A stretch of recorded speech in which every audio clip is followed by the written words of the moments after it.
बात है। जो मुझे तत्व से जानता है, जो मुझ में सबको जानता है और सब में मुझको जानता है, जो सब में हरि को जानता है और हरि में हर को जानता है, जो जग में जगदीश्वर को जानता है और जगदीश में जग को जानता है, जो साकार में निराकार को जानता है, निराकार में साकार को जानता है, जो पुरुष में प्रकृति को जानता है और प्रकृति में पुरुष को जानता है, जो मुझ में अपने आप को देखता है और अपने आप को मुझ में देखता है, तो ऐसा ज्ञानवान महापुरुष, ऐसा तत्व से जानने वाला महापुरुष मोक्ष और मुक्ति का अधिकारी हो सकता है। अदरवाइज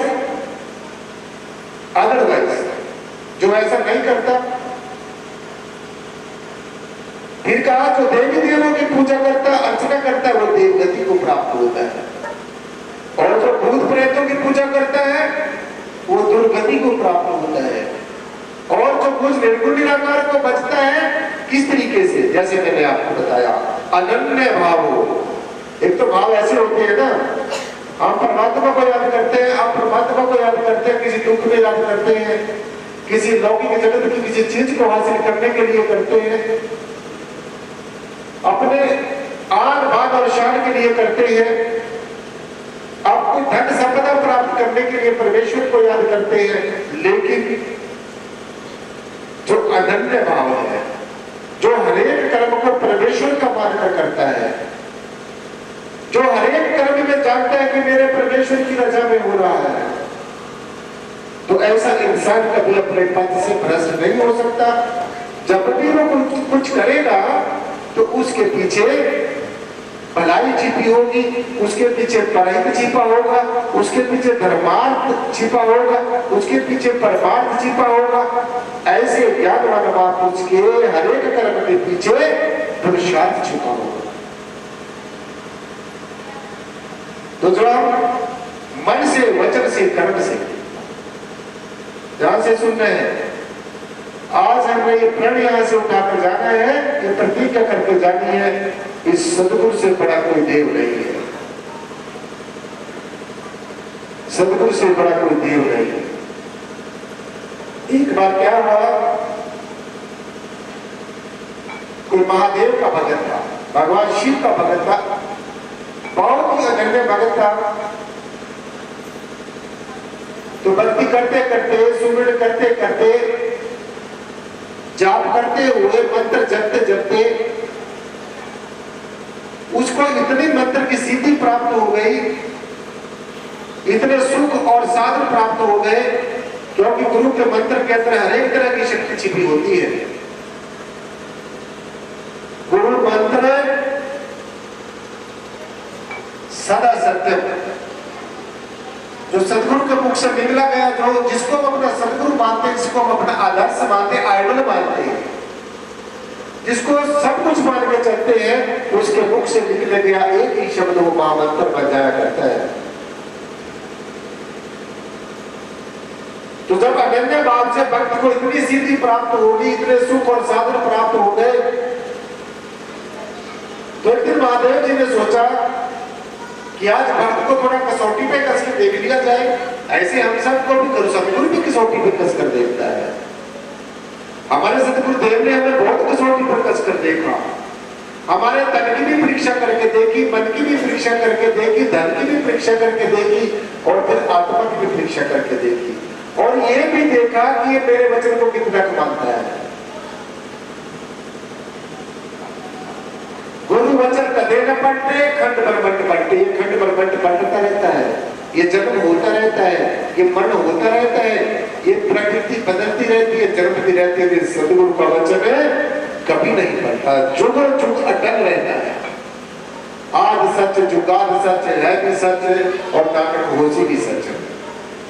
पहले भी सच था, अब भी सच है, आगे भी सच रहेगा, क्योंकि ये सत्य ऐसा है, ये अकाट्य सत्य है। ये जो परमेश्वर है, ये जो परब्रह्म निराकार परमात्मा है, जिसका आपको ज्ञान दिया जाता है, ये हमारे बाएं भी है, हमारे दाएं भी है, हमारे आगे भी है, हमारे पीछे भी है, हमारे ऊपर भी है और हमारे नीचे भी है। हम सब इसके अंदर बैठे हैं और ये सब हमारे अंदर बैठा। तो ये हमारा रूप है और हम इसका रूप है। तो जब इस तरीके से ज्ञान हो गया, इसी को कहते हैं तत्व से जानना है। अर्जुन, जो मुझे तत्व से जानता है वही मोक्ष और मुक्ति का अधिकारी होती है, वही जन्म और मरण के चक्कर से ऊपर उठता है, वही संसार की जो ये गोल धंधा है, जो विषय विकार है, जो ये विचारों का जाल है, जो विचारों का पकड़ जाल है, जो बेकार की बहसबाजी है, जो ये निरर्थक जो बहसबाजी है, जो ईर्ष्या है, द्वेष है, एक दूसरे के प्रति जो जलन है, ये तब समाप्त होती है जब ज्ञान रूपेण हो जाए, जब प्रेम रूपेण हो जाए, जब सबके अंदर प्रेम झलकना शुरू हो जाए, सबके अंदर ज्ञान झलकना शुरू हो जाए, सबके अंदर जब ये ज्ञान की ज्योति प्रज्वलित हो जाए, ज्वल ज्वल प्रज्वल हो जाए, फिर जाकर शांति की अनुभूति होती है, फिर जाके आर पार का ज्ञान होता है, फिर जाके बीच की दीवारें समाप्त होती है। जब ज्ञान स्वरूप का पता चल जाता है, जब सत्य स्वरूप का पता चल जाता है, जब चेतन स्वरूप का पता चल जाता है, जब प्रेम स्वरूप का पता चल जाता है, जब आनंद स्वरूप का पता चल जाता है, जब सच्चिदानंद स्वरूप का पता चल जाता है, तो भगवान जी ने कहा अर्जुन, जो सबसे श्रेष्ठ जो मार्ग है, जो सबसे श्रेष्ठ मार्ग है, ये ज्ञान योग है।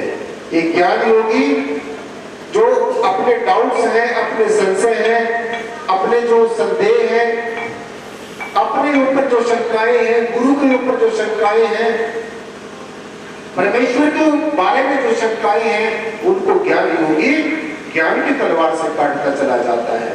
ना करतासी ना भुगतासी मुक्तिवासी सर्वदा, वो न कर्ता भाव में आता है न भोक्ता भाव में आता है, हमेशा मुक्त था, मुक्त है और मुक्त रहेगा, क्योंकि वो आत्मा रूप से जानता है, आत्मा रूप से। हे अर्जुन, इस इंद्रियों से सूक्ष्म मन, ज्ञानेंद्रियों से सूक्ष्म, कर्मेंद्रियों से सूक्ष्म जो तेरा मन है, मन से सूक्ष्म जो तेरी बुद्धि है, बुद्धि से सूक्ष्म जो तेरा चित्त है, चित्त से सूक्ष्म जो तेरा अहंकार है, जो भक्ति मार्ग में सबसे बड़ी रुकावट है, जो भक्ति मार्ग में अहम भाव, कर्ता भाव, ये जो भक्ति मार्ग में सबसे बड़ी जो रुकावट है, इसको छोड़ दे।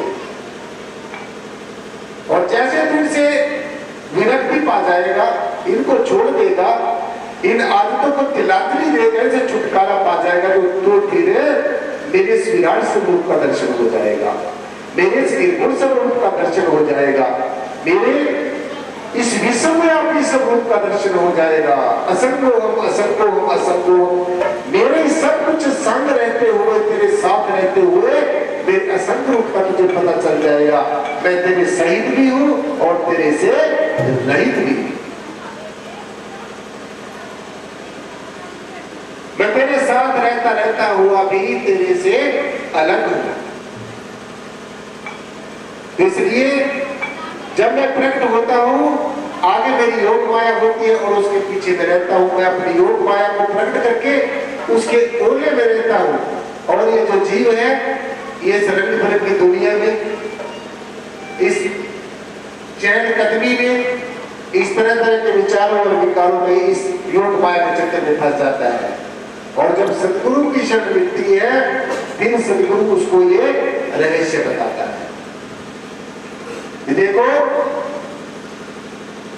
परमेश्वर तक पहुंचने का जो मार्ग है, आत्मा के अंदर रमण करने का, आत्म में होने का, ध्यान में होने का, परमात्मा में होने का, जीते जी परमेश्वर का दर्शन दीदार करने का जो सलीका है, जो तरीका, वो कैसे प्राप्त हो सकता है? कैसे प्राप्त होता है? एक प्रभु आप, पूर्ण पूर्ण प्रभु व्याप, अनेक विस्तार, एक से बड़े जब एक आराधना दो पराचत भय। जब हमने जान लिया कि एक है, एक को जानो, एक को मानो, एक हो जाओ, जो निराकारी जागृति मिशन का स्लोगन है। और अगर एक देश विदेश की बात नहीं कह रहा, अगर सारा संसार भी इस सूत्र को अपना ले, इस अध्यात्म के सूत्र को अपना ले, ये जान ले कि हम सब एक, सबका एक ही परमपिता परमेश्वर है। हम सब एक ही परमपिता परमेश्वर के अंश हैं। और तो जब आप अपने अंशी को और अपने वंशी को पहचान लोगे, जब आपको ये ज्ञान हो जाएगा कि जिसका मैं वंश हूं ये मेरा परमपिता परमेश्वर मेरे आगे है, मेरे दाएं बाएं है, हर दाएं हर बाएं हर आगे हर पीछे, उठत बैठत चलत फिरत हर हर जाइए, मार्ग चलत हर गुण गाइए। ये प्रभु का यशोगान करना, ये परमेश्वर की लीला का बखान करना, ये परमेश्वर के जो अच्छे जो गुण है, जो सद्गुरु है, जो अच्छे संस्कार है, जो हमारी संस्कृति के जो बातें हैं, इनका बखान करना और सुनना सासंग जी, इससे बड़ा कोई धर्म नहीं है, इससे बड़ा कोई कर्म नहीं है। सर्व धर्मों में श्रेष्ठ धर्म। अब देखो आज धर्मों के पीछे झगड़े हो रहे हैं। प्लीज भाई बहने शांति से बैठ जाए। मेरी क्लास में शांति से बैठना सबसे पहला नियम है। बेशक आप मेरी बात को सुनने के लिए हम लोग आए हैं, लेकिन अगर इतने भी कामयाब हो जाए तो मैं समझूंगा आज का हमारा गुरु पूर्णिमा का जो पावन पर्व है, आप इतनी दूर दूर से आता है, फिर इसको किसी की और होने की जरूरत नहीं होती। जो इसका हो जाता है, ये जो परमेश्वर है, ये ब्रह्म है, ये निराकार है, ये सर्वाधार है, सबका आधार है, लेकिन इसका कोई आधार नहीं है। देखो कितनी अचंभे की बात, परमेश्वर सर्वाधार है, सबका आधार है, लेकिन खुद निराधार है। सब रंग रूप आकार इसी से पैदा होते हैं, इसी में रहते हैं, इसी में अंततः समा जाते हैं, लेकिन इतना रंग रूप आकार पैदा करके खुद निराकार है। इसको जानने के बाद में किसी चीज को जानने की जरूरत नहीं रह जाती। पहले इसको जानो फिर इसको मानो। ऐसे नहीं पहले मानना है, नो उल्टा हो जाएगा। पहले जानिए फिर मानिए, पहले जान पहचान ज्ञान फिर ध्यान, इस युक्ति को अपनाइए तो आपका जो योग है, आपका जो सुप्त अवस्था में आपके अंतःकरण में जो अनेकों शक्तियां सुप्त अवस्था में पड़ी है, वो जागृत होती स्वतः ही हो जाएंगे, किसी से पूछने की जरूरत नहीं पड़ेगी। तो सदगुरु सब देवों का देव सदगुरु। कोई कहता है भगवान राम जी की पूजा करो, कोई कहता है कृष्ण जी की पूजा करो, कोई कहता है देवी देवों की पूजा करो। निश्चय वो पूजनीय है, लेकिन जो सबसे पूजनीय था है और रहेगा वो कौन है? सदगुरु। जैसे आपको धर्म नृत्य करते हैं, सबसे पहले अपने सदगुरु को याद करते हैं। आप कोई पूजा पाठ करते हैं, सबसे पहले अपने सदगुरु को याद करते हैं। आप कोई अच्छा कर्म करते हैं, कोई ब्याह शादी करते हैं, सदगुरु को याद करते हैं। किसी देवी देव की उपासना करते हैं, सदगुरु को याद करते हैं। ब्रह्म विष्णु शिव की उपासना करते हैं, सदगुरु को याद करते हैं। तो सबका एक ही उद्देश्य है और सारी बातों का एक ही निचोड़ है कि सदगुरु सबसे श्रेष्ठ है। ओम ब्रह्मानंदम परम सुखदम केवलम ज्ञान मूर्ति द्वंद्वातीतम गगन सदृशम तत्वमसादि लक्ष्यम एकम नित्यम विमल मचलम सदा सर्वदा साक्षी भूतम भावातीतम त्रिगुण रहितम सद्गुरुतम नमाम्यहम् नमाम्यहम् नमाम्यहम्। जो सदगुरु से सिवाय दूसरी चीज कोई नहीं है। सुनाओ, आज सभी पिछली बातों को भूलकर सभी भाइयों बहनों ने खासकर निराकरण जामे मिशन वालों को बढ़ चढ़कर से अपने सेवा करने है, सत्संग में आना है और सुमरण करना है। और सदगुरु का जो हुक्म होता है उसके ऊपर हर एक बात को फूल चढ़ाने हैं, क्योंकि जो इसका हो जाता है, जो सदगुरु का हो जाता है, सदगुरु है बस मेरा सदगुरु है। गुरु ब्रह्म गुरु विष्णु गुरु देव महेश्वरा गुरु साक्षात परब्रह्म, जिसको ये परब्रह्म कह रहे हैं, ये भी सदगुरु ही है, यही ब्रह्म है। आप जरा ध्यान में देखिए, आप ध्यान में जाकर देखिए, अपने अंतःकरण में डूब कर देखिए, अपने असली परीक्षा का परीक्षा करके देखिए, अपने ही द्वारा अपने आप को जानिए कि मैं कौन हूं। ये जो सदगुरु है जिसको हम आम आदमी समझ रहे हैं, ये किसी ने वैसे नहीं कह दिया कि गुरु ब्रह्म है, गुरु विष्णु है, गुरु शिव है और गुरु पार ब्रह्म भी सदगुरु है। कैसे है? कैसे है? आप हर रोज हैं, सुनते हैं। गुरु ब्रह्म गुरु विष्णु गुरु देवो महेश्वरा गुरु साक्षात परब्रह्म तस्मै श्री गुरुवे नमः।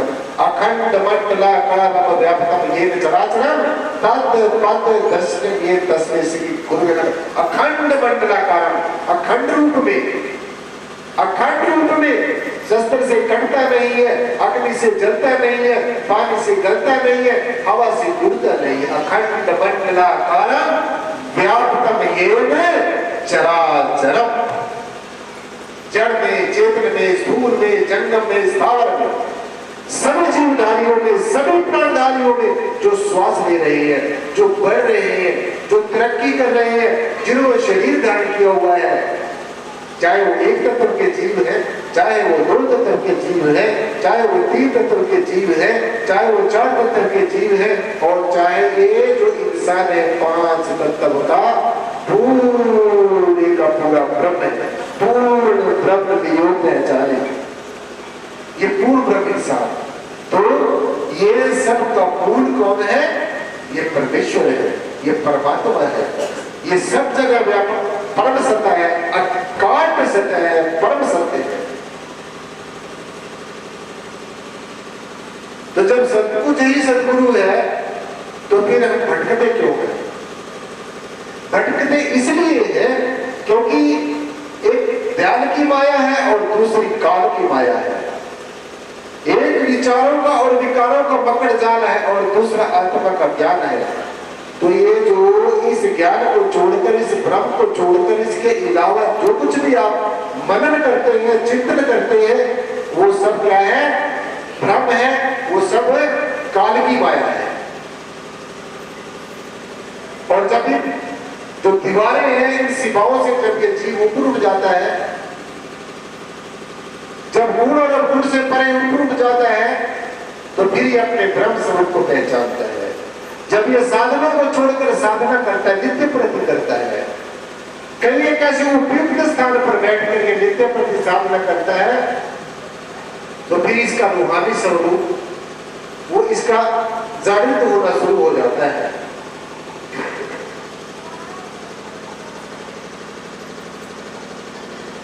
तो जो अंदर हमारे रूहानी गुरु बैठा है, वो हमें अब अंदर से प्रेरणा देगा। ये गुरु थोड़ी देर के लिए गुरु भी हो सकता है। इसका जो संदेश है, इसका जो हुक्म है, इसका जो आदेश है, वो हमारे जीवन में निरंतर काम करेगा। आपको ऐसा अनुभव ध्यान दिया, आपका परमेश्वर किसी विशेष मंदिर, मस्जिद, गुरुद्वारा या किसी धर्मस्थल का मोहताज नहीं है। जिस परमेश्वर को हम मानते हैं, जिसको हम मनाने के लिए कहते हैं, हमारा परमेश्वर मंदिर में भी है, मस्जिद में भी है, गुरुद्वारे में भी है, सभी धर्मस्थलों पे है, सब जगह है, था और रहेगा। संतों महापुरुषों ने, कबीरदास जी महाराज जैसे संतों ने, गुरु रविदास जी महाराज जैसे परम संतों ने, शिरोमणि संतों ने, महायोगी गोरक्षनाथ जी महाराज जैसे संत महापुरुषों ने, गुरु नानक साहब जैसे ब्रह्म ज्ञानी गुरुओं ने, भगवान राम जी ने, कृष्ण जी ने, सभी देवी देवों ने, ऋषियों मुनियों ने, सभी सन्यासियों, त्यागियों, वैरागियों ने, सबने सदगुरु को श्रेष्ठ माना है। तो क्यों ना गुरु का गढ़ हम पकड़ लें? अगर हमें निराकार बताया है, परमेश्वर को सच्चिदानंद स्वरूप बताया, तो वो भी इसी सदगुरु ने बताया है, सगुण स्वरूप ने बताया है। तो आज गुरु पूर्णिमा के पावन पर सगुण सदगुरु की उपासना होती है, सगुण सदगुरु की पूजा होती है, जो हमारे जैसा इंसान के रूप में हमारे सामने बैठा है और इंसान की तरह हमें समझा रहा है, क्योंकि इंसान का गुरु इंसान ही हो सकता है। तो जो ये परमेश्वर जब हम जैसे भोले के जीवों को संदेश और उपदेश देने के लिए इस धरा के ऊपर प्रकट होता है, इस धरा के ऊपर अवतरित होता है, तो संतों के रूप में ही होता है। संत रूप अपना कर धरिया, संतों के रूप में आकर, तरह तरह के रूपों में आकर, तरह तरह के स्वरूप में आकर, तरह तरह की योग युक्तियां बताकर फिर हम जैसे भोले के जीवों को इस सदमार्ग पर चलने की प्रेरणा देता है। संत नदी जल मेघना इनकी भी गम चाल, जहां जहां इनके चरण पड़े तहां तहां होत निहाल। संत नदी जल मेघना, मेघ कहते हैं इसको कहते हैं बादलों को, जहां से बरसात आती है। जैसे शब्द सबके परमार्थ के लिए आते हैं, जो बोलते हैं सबके परमार्थ के लिए बोलते हैं, जो सुमिरन करते हैं आप लोग तो अपने स्वार्थ के लिए करते हैं, लेकिन सबके परमार्थ